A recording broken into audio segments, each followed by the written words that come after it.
Добър ден! Благодаря на всички, които решиха да дойдат и да присъстват на нашата пресконференция. Тя е свикана от инициативен комитет на родители с деца с различни увреждания и деца онкоболни. Давам думата да се представи всеки. Аз съм Поля Томова, родител съм на дете с увреждане, което се казва Рада Томова, ученичка в 5-ти клас, 99-то болнично училище. Елка Смерикарова, директор на 99-то основно болнично училище. Пресконференцията е инициирана от родители, които считаха, че е важна медийната намеса и обществения дебат и подпомогната от учителите на болничното училище и представителите на болниците. Ще ви представя хората на масата. Поля Томова се представи, майка на дете с увреждане. Доцент доктор Иван Чавдаров, управител на специализираната болница за продължително лечение, долекуване и рехабилитация на деца с церебрална парализа в София. Помощник директор на 99-то болнично училище Мария Томова.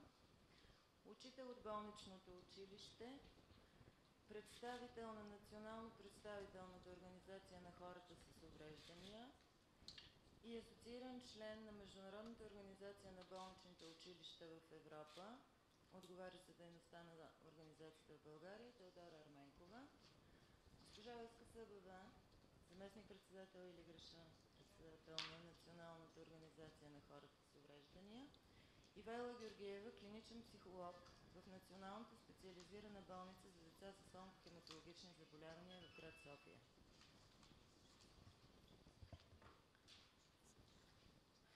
И може би да започна, за да дадем насоката на разговора. Проблемите, които виждаме в проекта закона и които притесняват нас и родителите на боледуващи деца, са свързани с новите регламенти, които се предвиждат за тяхното обучение в бъдеще. Сега тези деца се обучават от болнични училища, когато са на лечение в болници. Предвижда се закриването на болничните училища и възлагането на обучението на болните деца на други общообразователни училища, каквито са и болничните, но не специализирани. Предвижда се всяко дете, попаднало в болница, родителят му да подава молба в съответния регионален инспекторат на територията на болницата и вероятно на всяко дете пациент на една и съща болница да се определя различно училище според потребностите му. Освен това се предвижда това да става не от първия, а след 30 последователни учебни дни отсъствие от училище. 30 последователни учебни дни, ние ги броихме по календара, при съботи, недели и някоя ваканция между тях могат да се случат и 2 месеца пропуск на учебно време, задължително регламентиран в закона. Освен това се предвижда, когато и ако цялата тази сложна процедура се случи, детето все пак получи достъп до образование, то ще може да бъде обучавано само в 2 форми на обучение, при 7 позволени за всички останали български деца. И тези 2 форми далеч не са най-добрите. Най-добрата, според мен, като професионалист, е дневна присъствена форма, при която детето получава целия брой учебни часове за деня и се обучава в клас или в група. Предлаганите нови форми за болни деца, единствените 2 предлагани са индивидуална, което означава ограничен брой часове и самостоятелно да бъде учено детето, т.е. сегрегирано. Другата е самостоятелна форма на обучение, което означава липса на обучение, а само даване право до явяване на изпити, за да се легитимират знания. Считаме, че тези регламенти са дискриминационни. Много деца ще отпаднат от обучение поради трудния достъп до него и множеството условия, за да придобият такова право, а тези, които го получат, няма да получат равен достъп до качествено образование, като всички други български деца и какъвто получават сега боледуващите деца, преди което се надяваме тези регламенти да бъдат преосмислени. Като най-голямото болнично училище в страната, ние инициираме процес за диалог в тази посока отдавна.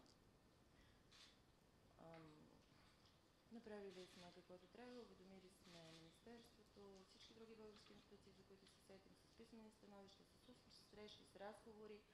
Срещали сме представителна група родители с заместник министър Милена Дамянова. Миналата седмица присъствахме на разширеното заседание на Комисията по образование в Народното събрание. Изказахме становище, внесохме писмени материали. Алармирали сме КЗД също съвместно с Родителския комитет. Има тяхно становище, че това са дискриминационни текстове. Те междувременно си влошиха още повече тези текстове.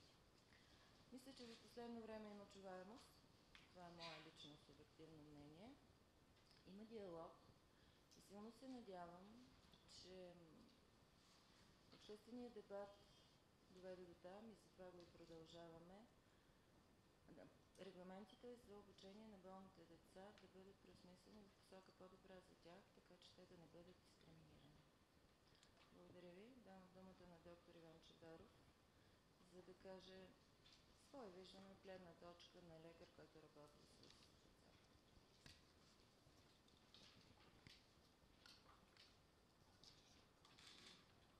Уважаеми дами и господа, аз ще бъда съвсем кратък и ще взема отношение по 3 точки, които ми направиха впечатление като лекар. Като лекар не съм специалист в образованието, но като лекар, който работи от години с деца с специални нужди. Не говоря за деца с увреждания, деца с специални нужди, защото всички сме с някакви специални нужди. Аз имам специални нужди да си сложа очилата, за да ви видя. Така че говорим за деца с специални нужди и за специалисти, които откликват и разбират от тези специални нужди. С болничното училище работиме от 21-2 години. Първото, което искам да кажа за специалистите в това училище, това са кадри, които знаят да комуникират с деца с специални нужди.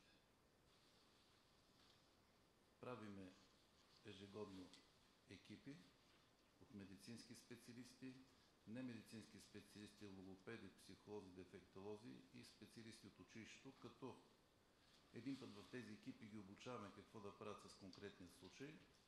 Отделно с тези специалисти от болнично училище имаме обучителни мероприятия, с които се запознават с спецификата на тези нужди и как да се справят. В никакъв случай не съм съгласен, че случайно подбран учител от случайно училище може да е най-доброто и елитно. Знае как да подходи с едно дете, което пише по-бавно, или има сензорни проблеми, или има проблеми с ориентацията в пространството, или с фината моторика. Тоест болничното училище е събрало специализирани кадри, които обслужват деца с специални нужди. Втората точка е, че болниците сме затворени структури. Не може някой да влиза, да излиза по всяко едно време, без да знаем какво точно се случва с детето. Още повече, че не сме убедени, че специалистът, който ще комуникира с детето, знае за какво става въпрос. Защото едно дете с онкопроблеми има един статус, едно дете с невромускулни проблеми друг статус, едно дете с церебрална парализа трети статус, едно дете с акушерска пареза четвърти статус. Вероятно съществуват и много други деца с хронични проблеми, които аз не мога да ги обхвана от медицинска гледна точка, защото аз съм тясно специализиран лекар. Но знам, че случайни специалисти, дори най-добре обучените преподаватели, не могат да откликнат на нуждите, които всяко едно дете в съответната болница има. А болничното училище де-факто е специализирано. И третата ми идея е, че след като аз съм бил в чужбина многократно, защото над 30 години работя с такива деца, Европейска академия for Childhood Disability. На всички техни събирания, те са ежегодни в различни страни от Европа, винаги има и представители, директори или преподаватели, които запознават с тяхната методология на болничното училище на тези митинги, как се прилагат, какви техники се прилагат, как се комуникират с лекарите, за да могат децата да имат полза от цялата тази дейност. В България знаем, че има ресурсни учители, на хартия са чудесни специалисти, де-факто никой не ги обучавал да работят с деца с специални нужди. Някой някъде пише, има нужда от такива специалисти, ето ги специалисти, някой се записва и става ресурсен учител, без да видял едно болно дете. И му се дава документ, че може да работи с тях. И е чудно как в нещо, което функционира, трябва да го ликвидираме. Дори ми е чудно, че не се слушаме в думите на премиера, че нямаме кадри. Премиера казва, нямаме кадри, ние съсипваме нещо, което е прилично организирано. Може да не е най-доброто и най-великото, защото знам, че има много родители, които не са доволни от болничното училище, но има и толкова, които са доволни. Има много амбициозни родители, синът ми ученик, и знам, че в училището имаше 2 деца, които до 4-ти клас вирееха. След 4-ти клас изчезнаха от училището, защото трябваше да се обикаля по кабинети. Докато в една болница всичко е организирано. Специални нужди са осигурени. Когато едно дете направи припадък, какво правим в едно редовно училище? Страшен ужас.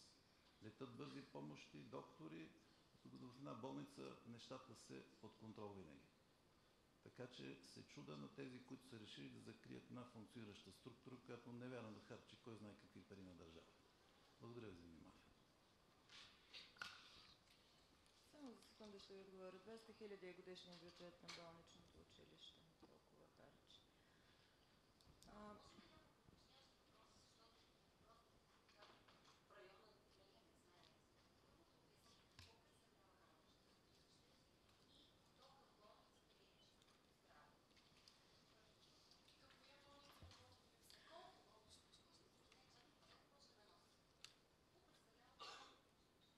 Това ще обясня аз.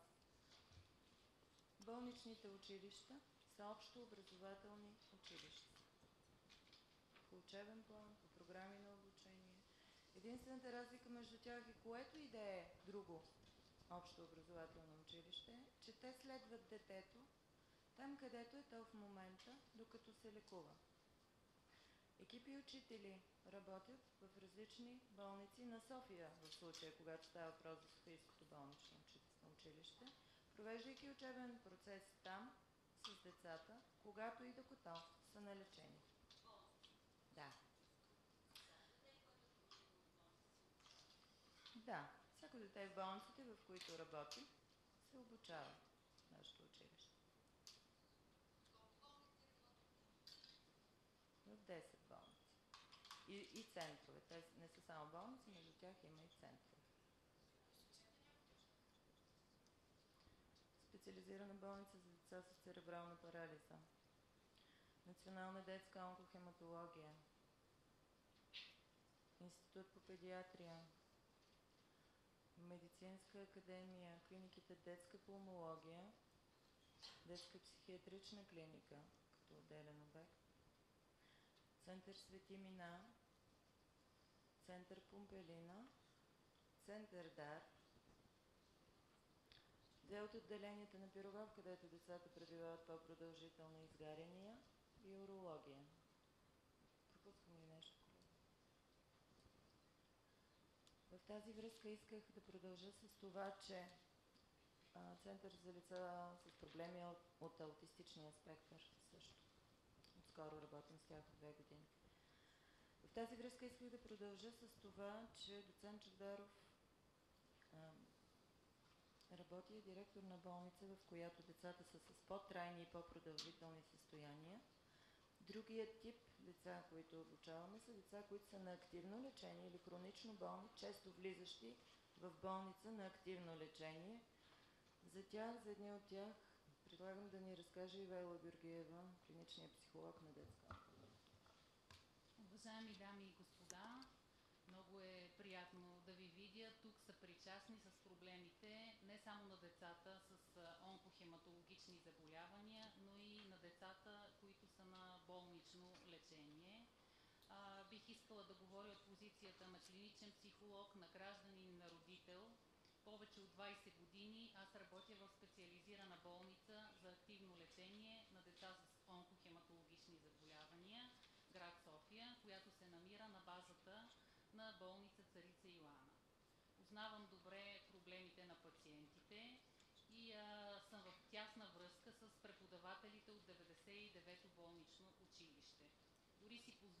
да взема тук и няколко снимки на нашите малки пациенти и ученици на 99-то болнично училище, за да може тяхното присъствие да бъде активно с нашите разговори. Позволете да ви ги представя. Това, което бих искала да кажа като специфика на проблемите на децата с онкохематологични заболявания, техния особен вид лечение и терапия. Може би вие знаете, че те са подложени на лечение с химиотерапия, вливане на цитостатици, което предизвиква намаляване на клиничните показатели, на жизнените показатели и изисква едно специално наблюдение и много по-стерилна среда от тази, в която се намират останалите пациенти. Тоест с влизането и постъпването в болница, детето е поставено с онкохематологично заболяване, било то левкемия или тумор, е поставено в една изолирана среда, където посещенията са занижени до минимум. Ще се солидаризирам с доцент Чавдаров, като кажа, че и в специализираната болница пропускателният режим е изключително строг, дори бих казала много по-строг, отколкото в останалите болнични заведения, предвид факта, че трябва да бъде осигурена необходимата протекция на децата. Именно болничните учители, тези хора, които всеки ден са до леглото на ученика, са не само преподаватели, но и част от нашия медико-терапевтичен план за обучение, подкрепа и активно лечение на болните деца. Това, което те извършват ежедневно, е не само да ги обучават, давайки им една грамотност, представлявайки за тях връзката със света. Така че, ако говориме и споменаваме термина приобщаващо образование, именно концепцията на болничното училище е тази, която съпортира и подкрепя онкоболните деца. Един немалък контингент за България, за съжаление, пак казвам, които се нуждаят и от подкрепа, и от лечение, и от образование. За тях е много драматично и ако се развият нещата така, както се очертава неблагоприятната посока, и ние правим всичко възможно, за да стопираме този процес, тъй като това при нас е една добре работеща система. Пак казвам, с целия си опит на 22 години човек работил и познаваш и проблемите на онкоболните, и колаборацията специалист, лекар, медицинска сестра, учител от болничното училище, психолог.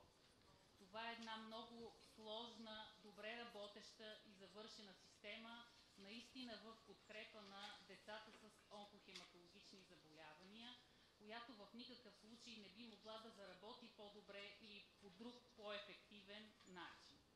Тоест, протекцията и програмата на болничното училище осигурява именно адаптацията на децата по време на процеса на активното лечение, съпроводен с всички тежести и усложнения, като падане на коса, бледост, повишена температура, невъзможност за комуникация, изолиране, затваряне, тревожност. И пак повтарям, не само от страна на нашите малки пациенти, а и на техните родители, които с поставяне на диагнозата онкохематологично заболяване преживяват всички етапи на стреса, на приемането и преживяването на самата тежест на диагнозата онкохематологично заболяване. Въпреки че за тези 20 години заболяванията вече може да се каже, че в един голям аспект от тях са лечими в 90%. Тоест, преподаватели от болничното училище, хора, които непрекъснато са до децата, заедно и наравно с целия екип, влезли, допуснати в нашата система, строго стерилна среда, са тези, които осигуряват контакта, емоционалната подкрепа и дават една възможност на децата по-леко да се върнат след това към условията на масовото училище и да продължат своето образование. Тук е момента да кажа една мисъл, която ми дойде. Един ден, може би, всеки ще попита не какво е било времето, а защо са мълчали поетите му. Тъй, че се обръщам към вас, медиите, като журналисти. Ако вие сте поетите на нашето време, вие сте коректива и вие следите, благодаря ви много за вашата активна позиция и подкрепа на онкологично болните деца и техните преподаватели, прекрасни от 99-то болнично училище. Благодаря ви.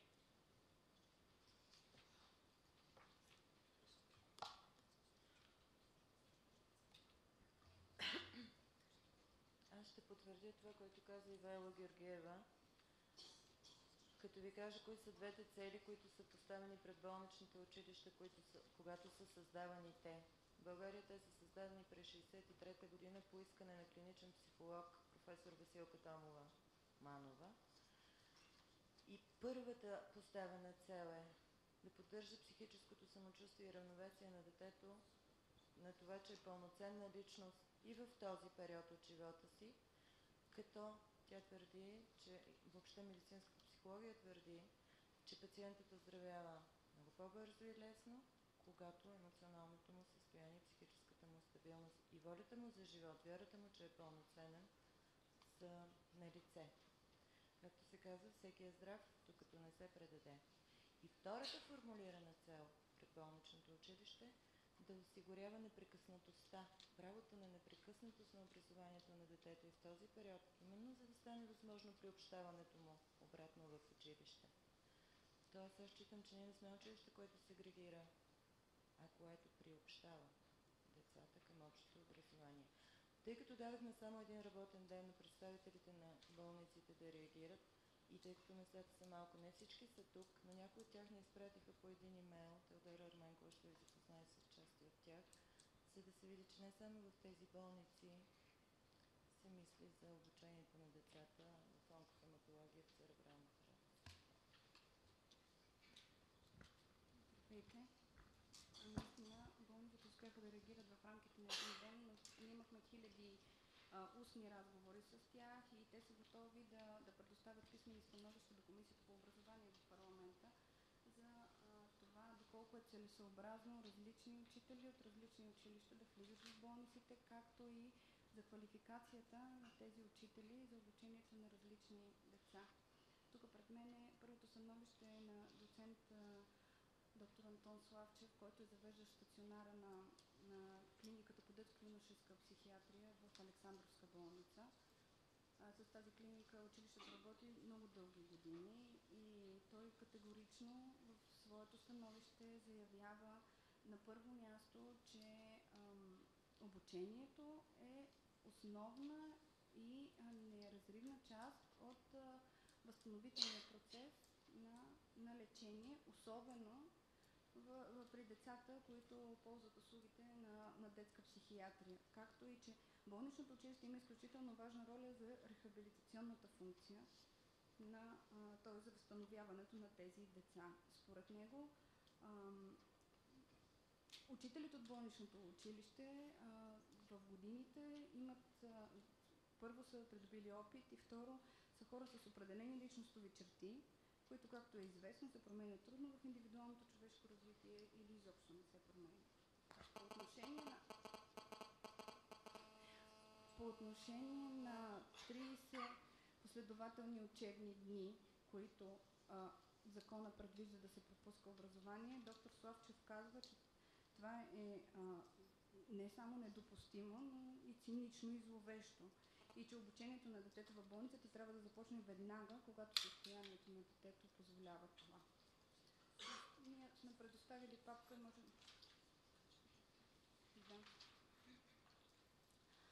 Следващото становище е на детски център Помпелина, който работи с деца с множествени увреждания и деца от аутистичния спектър.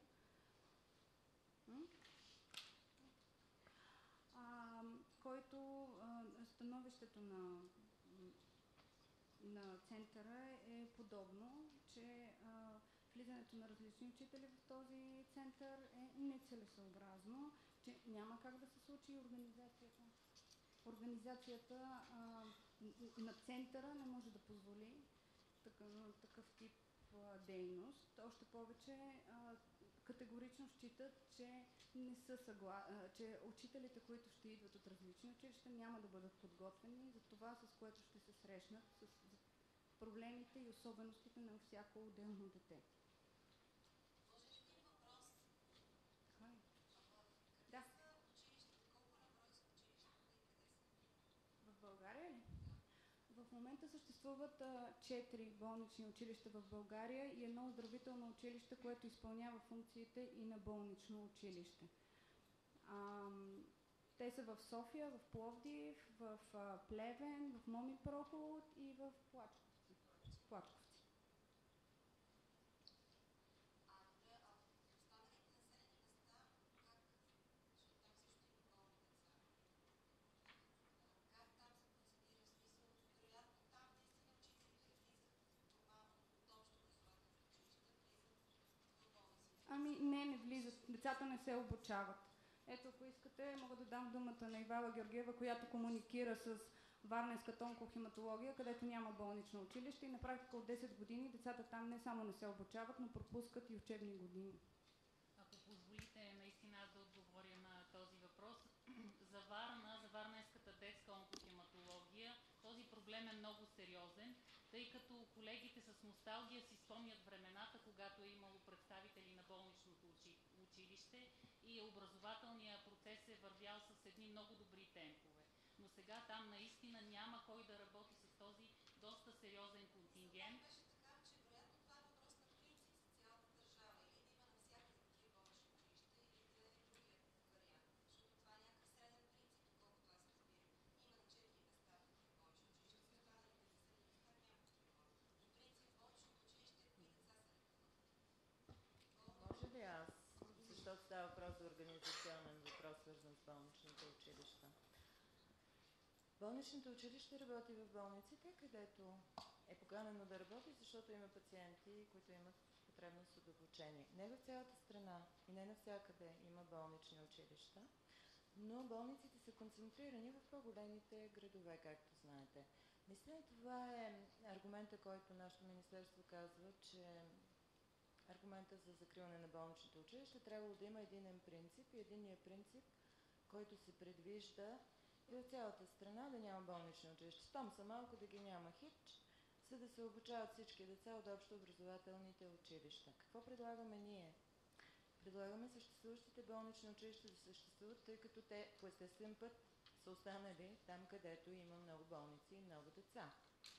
Там, където няма болнични училища, но има болни деца, предлагаме към общообразователните училища да се отделят специализирани екипи учители. Не всеки един учител да бъде принуден да ходи в болница. Това е и личен избор. При мен са идвали да работят хора, които са се отказали и казват, не мога да работя такова всеки ден. Да има специализирани екипи към общообразователните училища, които се грижат за това в региона. В малкия регион, където самостоятелно болнично училище не може да има. И аз не мисля, че единният принцип на решаване на проблемите е най-добрия. В самите мотиви към закона се казва, че трябва да се децентрализира системата на образование, да се даде възможност на местните власти и структури според конкретните ситуации да решават конкретните проблеми. И из цяла Европа във всичките нормативни документи за образованието се казва богата вариативност от образователни услуги според конкретната ситуация, за да има избор родителя. Така че този единен принцип не мисля, че е най-доброто решение на въпроса. Само да допълня въпроса. Колко деца преминават през болничните училища в рамките на една година средно?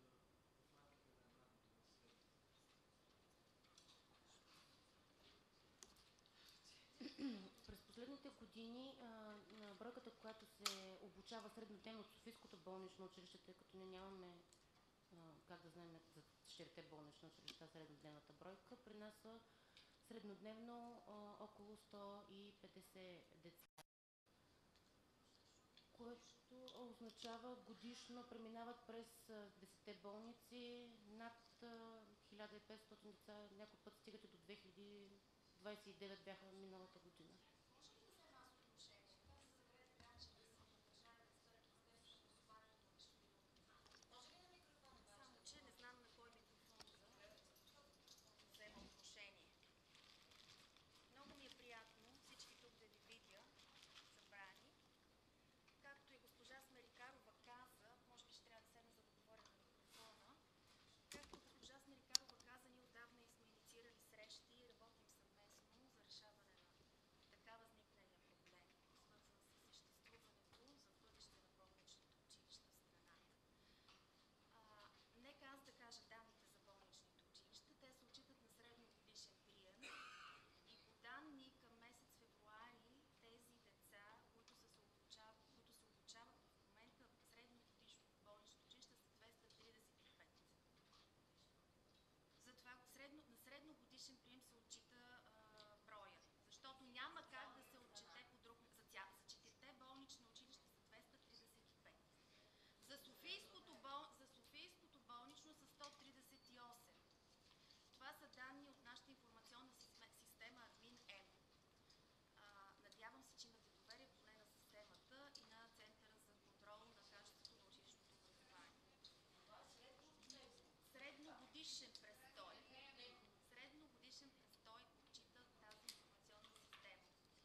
категорично толкова условия и принципи за осъществяване на приобщаващо образование в нашата страна, в детските градини и в училищата, колкото до момента нито един нормативен акт в системата на образованието не е предвиждал.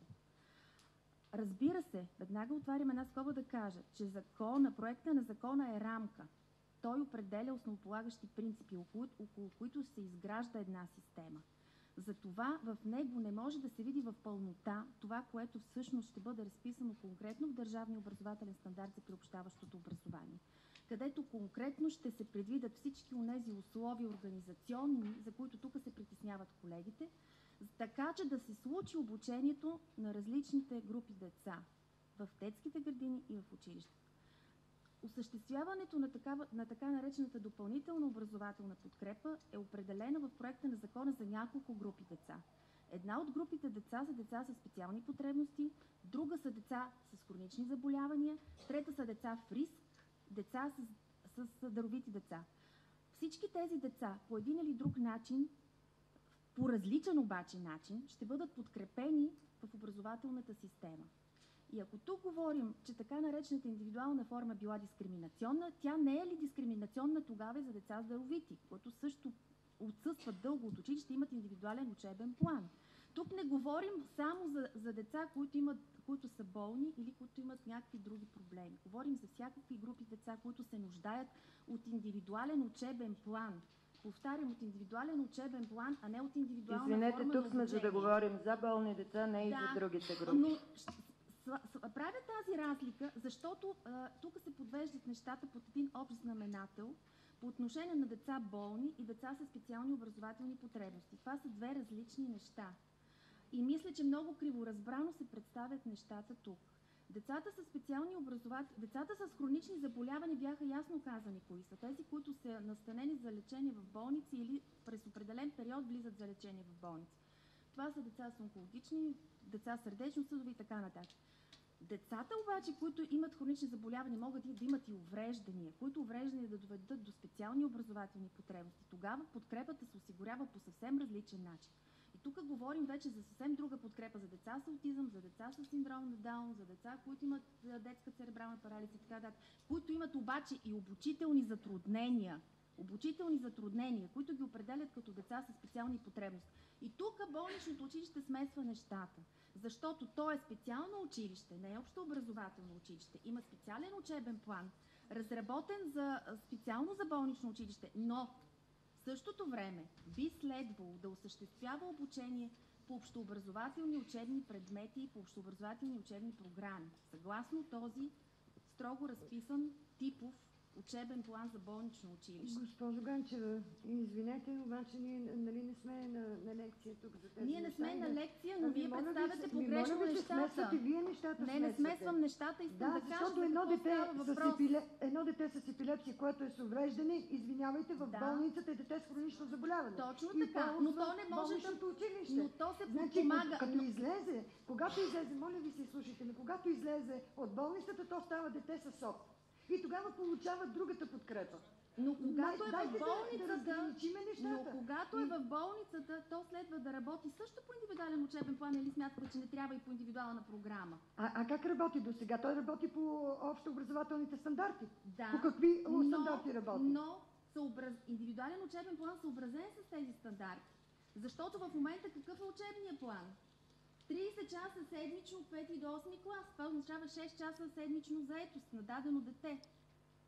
Как го осигурява болничното училище? Как го осигурява при положение, че режима е толкова стриктен? Аз искам да обърна внимание на всички журналисти. Благодаря ви, че сте тук за това, че вече започнахме да говорим за образование в България, защото тази тема беше някакси в страни. Извинявайте малко.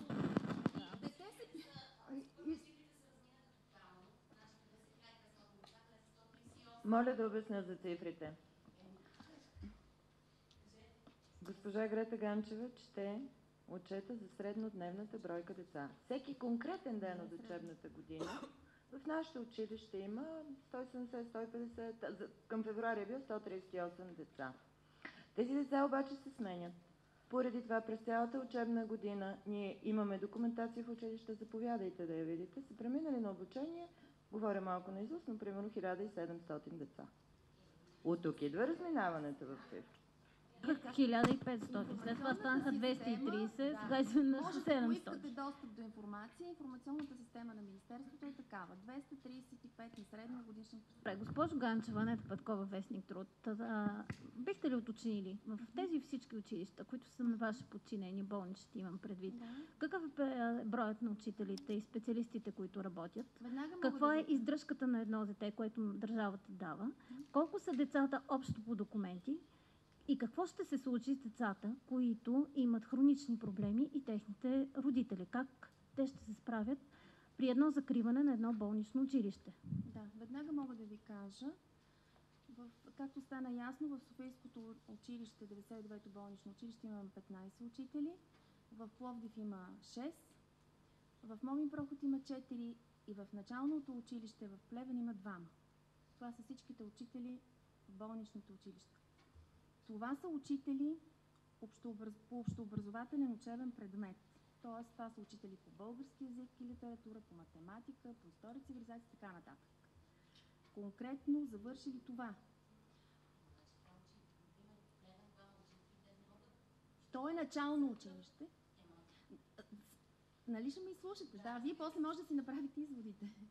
Да, това е от една страна от гледна точка на персонал. Това са педагогическите специалисти, които са заети в училище. Те следва да осигурят обучението на всички тези деца по всички тези учебни предмети по учебния план, който е утвърден за болнично училище. Това е всъщност се очаква от тях. Не. Само в Плевен е начално училище, другите са основни. Добре, извинявайте, ако има някое дете, което е извън началната възраст, кой го обучава? Съжалявам, ако въпросът ми е глупав. Извинете, но наистина не разбирам. Когато децата постъпват в болници и в момента съществува така наречената индивидуална форма на обучение. Тоест, ако то постъпва често на лечение в болница, на него може да му се осигури такава индивидуална форма на обучение от училището, от което е насочено. Така че, всъщност, на място в града то се обучава от съответното негово училище чрез специалистите. Но тъй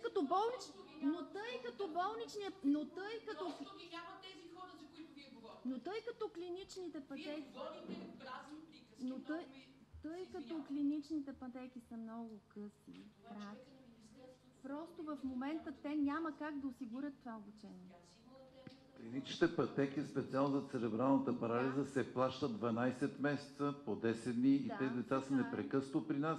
И аз имам 50 ученика ежедневно, не знам ви какви сметки правите, но просто нещо не е точно. Така е, но вашите деца, вие преди малко казахте, че са деца с специални образователни потребности. С специални образователни потребности и отгоре си и хронично болни. Вие ги бъркате двете терминологии много тежко. Никак даже не ги бъркам. Едно дете, което е с онкохематология, страда от хоспитализъм и пак се придобиват специални образователни потребности. Просто си изчистете си терминологията, разберете и тогава я ползвайте. Много смешно са. Напротив. И вие си изчистете терминологията. Напротив. Искам да ви кажа, че от това зависи подкрепата. От това зависи каква подкрепа ще му бъде осигурена. Тоест, ако е само болно дете, то ще бъде осигурено от учители, много голямо значение има. Защото при деца, които имат специални потребности, ние осигуряваме, освен учители по общообразователни предмети, ресурсни учители, психолози, логопеди и така нататък. Тоест, това залага новия закон. Защо махате училището, което работи? Докато задействат новите ви системи, които вие работят. свили със себе си. Напротив, системите са много добре изяснени. Моля ви се, времето свършва за пресконференцията и Защо не давате поне преход на болничните да ги ликвидирате? Защо? Моля ви... Въвеждаме общ принцип, както беше казан. И това означава, че за всички деца трябва да има подкрепа. Моля да бъда извинена като организатор на пресконференцията. Щом свършва времето, настоявам да дам думата на члена на Международната организация на болничните училища.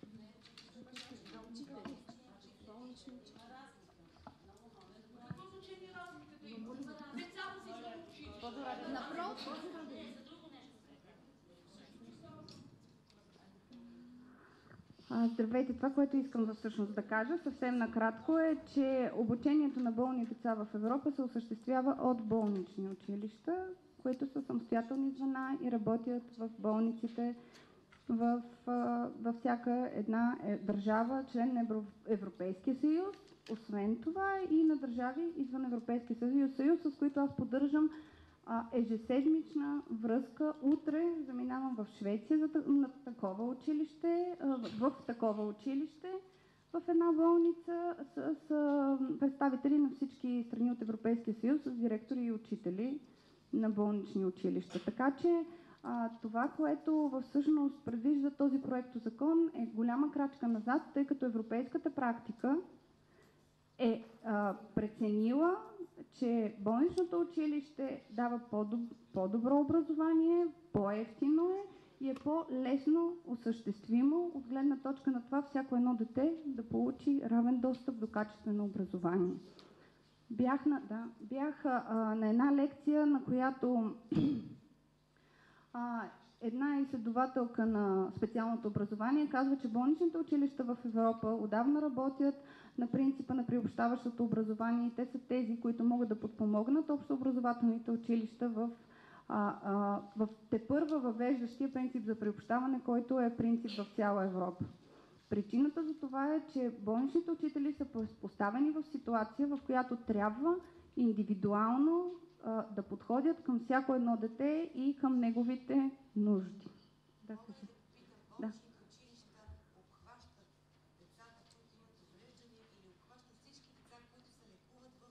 Всички деца, които се лекуват в болници. Ако са с увреждания в болници, разбира се, обхващат и децата с увреждания. Те работят.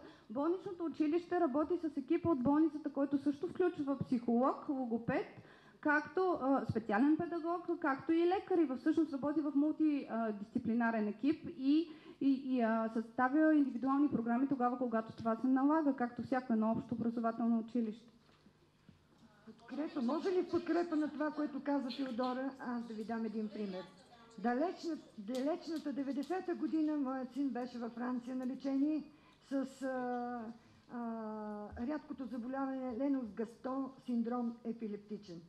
За 10 дни, в момента в който влязахме, дойде психолога, дойде учителя. За 10 дни моя син с интелектуален проблем се научи да брои до 10, да събира, изважда, да си поиска храна, вода и всичко останало. В момента, в който влязахме, беше осигурен. Знаеше се часът и денят, в който той влиза.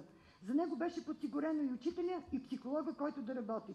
Защото това, което всички казвате, лечението на децата е от тяхното спокойствие. Родителят да бъде до тях, а не да ходи да тича до Рио, да дава молби, да търси учител, който да дойде да го подкрепя, дали ще го обучава, дали ще го хареса детето.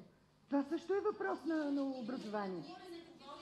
Аз мисля, че Министерството, извинявайте, Министерството първо наруши Закона за интеграция на хората с увреждания, член 6, алинея 3, която не даде Закона за съгласуване. Извинявайте, може ли, тъй като стана огромно объркване, аз даже не знам към кого да си задам въпроса. Кой ще обучава децата, ако тези болнични училища ще бъдат закрити? Кой? Не, проектът предвижда да ги обучават учители от общообразователни училища, като за всяко болно дете родителят ще трябва да подава молба и на всяко болно дете, дори в една и съща болница, може да бъде определено различно училище. Така пише. Родители и началника на инспектората съгласуват на всяко дете. Това, което е по-страшно, че ще ги обучават в ограничен брой форми на обучение, което не дава право на избор. Категорично съм, че това е дискриминация. 2 възможни форми. Индивидуална и самостоятелна от 7, които позволява закона за всички деца. Но не са обучени за нищо. Освен това искам да добавя, че в индивидуалната форма на обучение, което се предвижда, искат допълнително решение да има ТЕЛК, РЕЛК, НЕЛК, ДЕЛК, ЛКК, за да бъде допуснато до индивидуална форма на обучение.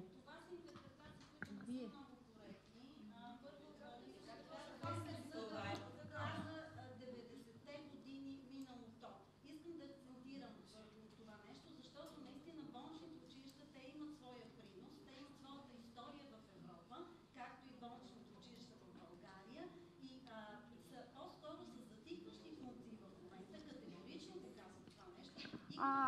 Това е абсолютно абсурдно, защото преди 2 години на 7-я конгрес на болничните учители, това просто е абсурдно. Там имахме случай, в който колеги от Люксембург дойдоха с идеята, че тази година откриват болнично училище, имат нужда от помощ как да работят. Така че това е просто абсолютно абсурд. Това не е верно. Не е верно това. Не е верно. Това не е верно. Не е верно. Няма такова нещо. Няма такова нещо.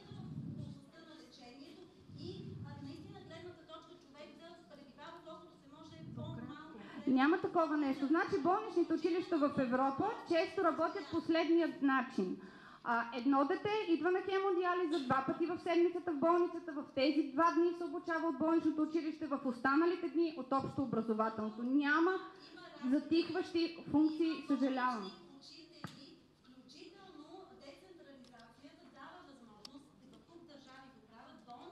Госпожо Маринова, като експерт на ХОП ли говорите или като представител на друга организация, която има статистически данни за това, защото ние имаме отговори на въпросниците към правителствата, които сме приложили, приготвили сме материали за медиите. Можем да ви ги раздадем. Официални отговори на европейските правителства на записване на ХОП, колко болнични училища имате, с колко учители, кой ги финансира и как е организирана дейността им. Само българското правителство не е отговорило, върнало е плика запечатан. Да. Абсолютно. Може ли, Силвия Трендафилова, телевизията, как никой не разбра от колегите, как се казва госпожата, която току-що говори. И един въпрос към представителите на Министерството. Най-малкото е неетично да използвате чужда пресконференция, за да изразявате вашата позиция. Дайте една пресконференция, да чуем каква е вашата позиция. Но така, не знам дали го целите, умишлено ли е целено това, което правите, или се получи случайно, но създавате пълен хаос тук и бойкотирахте тяхната пресконференция. Благодаря. Благодаря ви.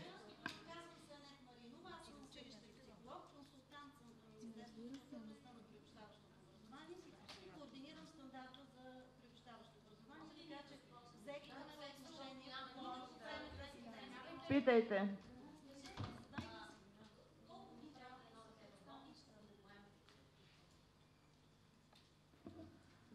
Според законопроекта трябва да е... Според мен трябва от първия ден, от който детето е... Така се прави. Съгласувано с лекуващия лекар и психолога, веднага щом детето е в състояние.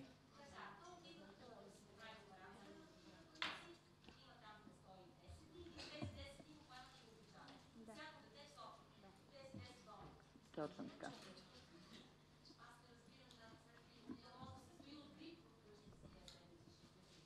Ако не е в болница, не го обучаваме, защото не е в болница.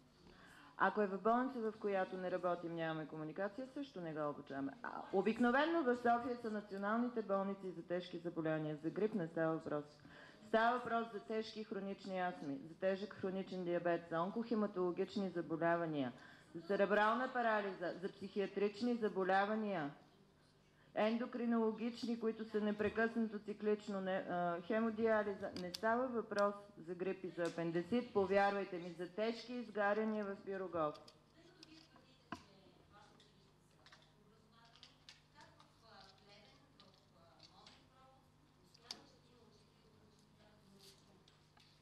За съжаление не мога да отговоря с какъв брой деца работят и как е организиран учебния им процес. Мога да разкажа за 99-то училище. Така. Не, за Момин Проход не мога да отговаря. Момин Проход не е типично болнично училище, само названието му в момента е такова. То беше санаториум, за да не го затворят, го нарекаха болнично, но там обстановката, условията на работа са коренно различни, отколкото в типичното болнично училище.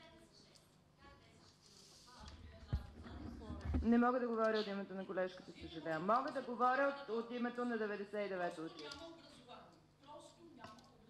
Ние сме съгласни, че няма, но ни обяснете, защо тогава ги браните? Защо браните нещо, което самата вие казвате, че не гарантира образование?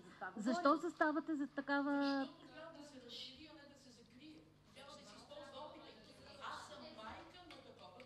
Вашата теза я разбираме. Което така го нарекаха с увреждане, защото неговото IQ беше 130 и то няма какво да прави в българското училище в момента. Беше в 6-то централно училище, което не знам с какъв рейтинг се пише. До 4-ти клас детето ми издържа там, защото по някакъв начин той не беше агресивен. Неговият проблем беше, че Госпожо Радева, може ли за момент? Не. Искам аз да кажа, че обучението в 99-то болнично училище се осигурява в дневна присъствена форма за всичките деца, боледуващи на територията на 10 софийски национални болници и центрове, по седмични програми и учебен план, определени от МОН, Министерството на образованието, младежта и науката. Децата се обхващат индивидуално, когато не позволяват състоянието му да бъде изведено от болничната стая, или групово, когато състоянието позволява в група, в клас, малка група, да бъдат обхванати тези деца. Специалистите в 99-то болнично училище са по всички учебни предмети, първоспособни учители. Не е да даваме образование по предмети, които не владеем и нямаме право да преподаваме. Осигуряваме целият учебен план с всичките дисциплини. Вие току-що казахте, само да допълня и да използвам повода да изразя благодарност. Имаме класни стаи, обзавеждане, оборудване и други специалисти, логопеди, благодарение на болниците. Дълбок поклон, доцент Чавдаров. Нещо, което е грижа на образованието. Те го правят от своя бюджет и го осигуряват и ние го имаме благодарение на тях. И аз мисля, че Министерството на образованието трябва да се радва, че тази съвместна дейност пести пари на образованието, а не харчи повече, отколкото трябва. Разбирам нещо. Аз съм сигурна, че в вашето училище преподават страхотни специалисти и сте намерили най-добрата форма, за да помагате на децата и да работите отлично в болницата. Аз поне това нещо не бих си позволила да го подлагам под съмнение. Не разбирам следното.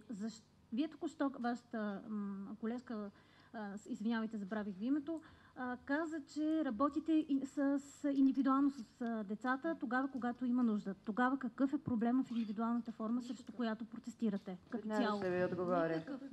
Проблем с индивидуалната форма нямаме. 99-то болнично училище работи с всички форми, позволени от закона, според конкретната ситуация. Дневна присъствена в клас, както при тях имаме клас група, индивидуална, когато на детето това се налага, дистанционна, когато детето е в Канада временно за няколко дни, го обучаваме и по скайп.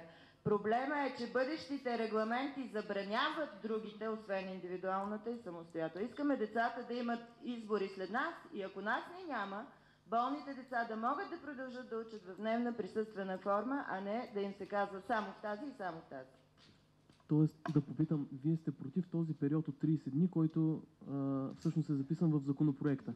Не само. По принцип съм против този период. Всички световни лекари казват, обучението от първия ден е важно. И против ограничението на броя на формите на обучение. Закона позволява за българските деца дневна присъствена, задочна, самостоятелна, кореспондентска, индивидуална. Седмата в момента ми се губи. А за болните деца само индивидуална и самостоятелна. Не разбирам защо. На болните деца според мен трябва да се дадат повече шансове, а не по-малко. Просто не промям, защо, за да кажа да, одобрявам. Защото вие всъщност осъществявате индивидуално обучение, госпожо Смерикарова. Вие това осъществявате. Какво значи дневна присъствена? Индивидуално обучение също е в дневна. Забранявате ли дневната форма или не я забранявате? Който и да го учи там, ще е дневна Закона са формулирани различни форми на образование. Дневна присъствена отделно, индивидуална обратно. Индивидуална форма, която се осъществява не в домашни условия, в болнични, като присъствена. Индивидуалната форма на обучение от 8 до 12 часа. Напротив, госпожо, не сте прочели проекта на закона. Да. Изобщо не сте прочели, че няма часове. Няма ограничение и това е проблем, защото едно училище може да реши да обучава детето 1 час седмично. Не сте сложили ограничение. Пише по преценка на училището и това е много опасно. Нали вие, госпожо Ерменкова, сте член на работната ни група за държавен стандарт за приобщаващо образование, в който обсъждаме, че екипите ще са тези, които ще преценяват според потребностите на децата какви часове. Точно така. Въпросът е да покрият съдържанието. Не. Какво означава дали... Вие сама преди малко казахте, колежката, вашата колежка каза от психоложка от клиниката, че не може веднага децата да се включат в обучение, че не е възможно, че има строг режим. Не, напротив, госпожа Ганчева, веднага си позволявам да ви прекъсна. Децата от първия ден на постъпване се занимават и с учител от болничното училище. Много моля да бъда разбрана. Госпожо Ганчева, давам думата на родител, защото тя настоява да може да се изкаже все пак. Пресконференцията е заради нея. Съжалявам, родителите искат да си кажат думата. Може ли да ми кажете къде е родителя, когато се взема решение за обучаването на детето в този екип? До сега родителят винаги е бил основна фигура в екипа и участвал в екипа, когато се взема решение за обучението на неговото дете. За пръв път родителя е изключен от този екип и то точно когато детето му е в болница, той трябва да търчи и да подава молба до РИО, за да може да му осигурят някакъв учител, който ако решат, могат да му го осигурят. Аз мисля, че Министерството обеща, че няма да закриваме тези училища, когато влязахме в работна група. Когато излязахме от работна група, някой работи, създаде този проект закон и не го съгласува с Националния съвет. Наруши закона, член 6, алинея 3 от Закона за интеграция на хората с увреждания. И другото, което не е съгласувано с всички европейски нормативни актове, за което ще попитаме в Европа наистина от Националния съвет. Благодаря ви.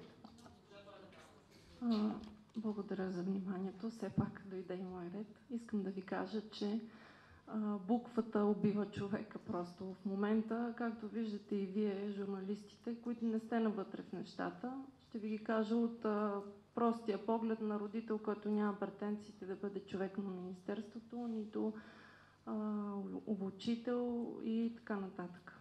Значи, на мен ми се струва, че на нашите деца някой се опитва да им нахузи дреха, която не е тяхна.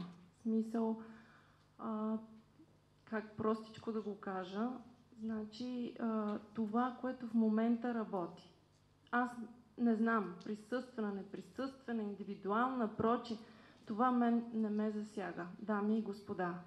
Мен ме интересува следния факт. Моята дъщеря влезе в първи клас в това училище, т.е. той дойде при нея и обучаваше.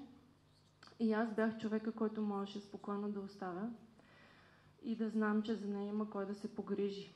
И не просто, а тя да бъде успокоена и да намери едно прибежище за себе си там. В никакъв случай моето дете не може да бъде обучавано в едно общо образователно училище по ред причини, дори физиологични, които не желая да изтъпвам заради нейното човешко достоинство. Така, това е едното. Другото, което е постигнато с това дете, е, че тя може да сяда на чин. Кой от вас си дава сметка, като стане от масата или от стола, че е направил нещо? Никой не си дава сметка за това. Но тя вече може да прави това. Моята дъщеря може да посочва буквите, да ги разпознава. Моята дъщеря може да брои, показвайки цифрите. Моята дъщеря може да държи мишката и да ми показва различни неща на екрана, да подрежда сама пъзел, дори да ме излъже, че го е подредила сама, напипвайки копчето на автопилота с подреждане. Това не е малко за нея. Тя е с 30% IQ на фона на 160 при един аутист. Не знам дали знаете за какво става въпрос, но доскоро тя трудно можеше да се ориентира в едно пространство. Най-обикновен пример. Когато отивах, подхождахме да се качим на метро, на нея това и беше невъзможно. Тя може да се качи, тя може да ходи, тя може да прави различни физически упражнения, но това, което беше при нея проблема и е нейното психично развитие. Значи, за нея представляваше некомфорт тя да се качи на място, където има много хора и някои я наблюдават или не. За нея представляваше некомфорт това тя да се качи някъде, където е осветено, а не вижда природата навън и ред такива трудности. Всички тези термини тук, които така се бомбандираха с тях, честно казано, мен не ме занимават. Защо? Аз съм един обикновен данъкоплатец и като такъв, и като родител на едно дете, За мен тази форма на обучение и за нея е най-добрата. И честно казано, никой не можа да ми даде отговор защо трябва да се затвори едно такова болнично училище. Имахме среща с заместник-министърката на образованието и от 3 часа крещене, това, което аз така разбрах между другото, беше просто защото не може да се плаща на едно дете, което се води на училище и да се плаща на същото дете, ходейки на болно училище или нещо такова беше казано. Тоест, с една дума, липсват пари. Откакто бе родена до навършване на година и половина се разболявала 3 пъти от бронхоплевмония. И не защото аз държа вкъщи отворени прозорците, когато има виелица, а просто защото те страдат много повече от болести, отколкото всички останали деца. Значи, ако започнем с това, има да ви разказвам разни ужаси, които не смятам, че е необходимо да ви ги казвам. Просто съобразете се с малките хора на това общество, каквито са те. Ако ние сме силните на деня, ние трябва да помогнем на малките, ако се смятаме за силни, разбира се. Това искаме да направим. Можете ли да кажете вашето дете къде е? В център ли е? Моето дете е обучавано в 99-то болнично училище и е в болницата на булевард Възкресение № 1 за долечение на деца с церебрална парализа и продължително лечение. Тя има нужда от това да продължава това лечение и рехабилитация. Вашето дете, както вие сама казахте, е дете със специални образователни потребности. За деца със специални образователни потребности не се отнасят никакви 30 дни. Допълнителната подкрепа се осигурява веднага, има различни начини и форми на обучение. Има и комбинирана форма в различни условия. Кое училище ще я учи госпожо Ганчева на есен дъщерята на Поля Томова? Кое е това училище, което ще осигури тази подкрепа? Мога ли да се изкажа? Посочете го, кое? Това се опитвам да кажа. Всъщност децата... Посочете училището, което е определено да обучава тези деца. Задавате конкретен въпрос. Ще се обучава от училище, което регионалният инспекторат по образованието ще определи, със специален екип от специалисти, които ще се... Госпожо Ганчева, има ли към действащите общообразователни училища в столицата и не само достатъчно подготвени специалисти, които да могат да поемат действително тежки случаи? Не, няма. В общообразователните училища, както добре знаете, отдавна се осъществява интегрирано обучение и децата се подпомагат от ресурсни учители, които са специални педагози, от психолози и логопеди. Освен това, всичките други учители, които са по общообразователни, всичките тези... 37 деца в училище, най-голям брой деца с специални образователни потребности в София. 5 ресурсни учители. Така. Освен това, общообразователните учители се ежегодно преминават различни обучения. Съжалявам, току-що ми казаха, че времето ни е изтекло и трябва да освободим залата. Аз искам да изразя увереност от името на българските деца и техните майки, защото съм и майка и баба, че нашата държава ще се погрижи за всяко дете, което може да се разболее. Благодаря ви за вниманието.